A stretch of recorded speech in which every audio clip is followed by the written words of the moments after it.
লেবাননের সশস্ত্র গোষ্ঠী হিজবুল্লাহকে লক্ষ্য করে ইসরায়েলি বিমান হামলায় নিহত বেড়ে 492 জনে দাঁড়িয়েছে। দেশটির স্বাস্থ্য মন্ত্রণালয় বলছে, গত 20 বছরের মধ্যে সবচেয়ে বড় হামলা এটি। ব্রিটিশ সংবাদ মাধ্যম বিবিসি জানিয়েছে, 2006 সালের যুদ্ধের পর থেকে হিজবুল্লাহ লেবাননে যত অবকাঠামো তৈরি করেছিল তা ধ্বংসের অভিযানে নেমেছে ইসরায়েল। দেশটির সামরিক বাহিনী দাবি করেছে, এরই মধ্যে হিজবুল্লাহর 1300টি লক্ষ্যবস্তুতে আঘাত করা হয়েছে, ফলে হাজার হাজার পরিবার তাদের ঘরবাড়ি ছেড়ে পালিয়ে গেছে। ইসরায়েলি সেনাবাহিনী আরও জানিয়েছে, হিজবুল্লাহ ইসরায়েলের উত্তরাঞ্চলে 200টিরও বেশি রকেট নিক্ষেপ করেছে। বিশ্বের অন্যান্য শক্তিধর দেশগুলো বলছে, ইসরায়েল ও লেবানন সর্বাত্মক যুদ্ধের দিকে যাচ্ছে বলে মনে হচ্ছে। উভয় পক্ষেরই সংযমী হওয়া উচিত। লেবাননের স্বাস্থ্য মন্ত্রণালয়ের দেওয়া তথ্য মতে, নিহতদের মধ্যে 35 জন শিশু ও 58 জন নারী রয়েছেন। এছাড়া আহত হয়েছেন 1645 জন। হতাহতের মধ্যে কতজন বেসামরিক মানুষ আর কতজন যোদ্ধা রয়েছেন তা এখনও নিশ্চিত হওয়া যায়নি।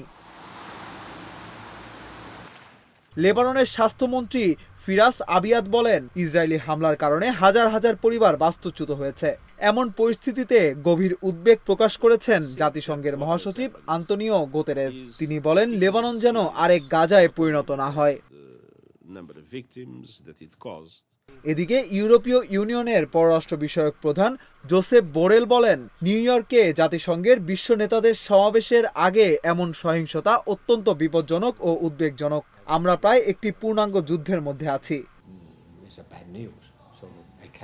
মার্কিন প্রতিরক্ষা বিভাগের সদর দপ্তর পেন্টাগন জানিয়েছে, মধ্যপ্রাচ্যে উত্তেজনা বাড়ার প্রেক্ষিতে স্বল্প সংখ্যক অতিরিক্ত সেনা পাঠাচ্ছে আমেরিকা। তবে কত সেনা পাঠানো হচ্ছে তা সুনির্দিষ্ট করে বলেনি পেন্টাগন।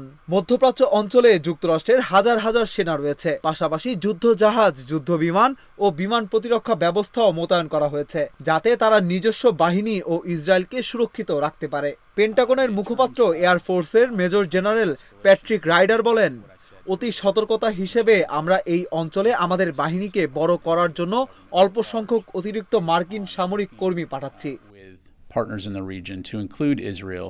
কয়েকদিন ধরে লেবাননের হিজবুল্লাহ গোষ্ঠী ও ইসরায়েলি বাহিনীর মধ্যে পাল্টাপাল্টি হামলা চলছিল।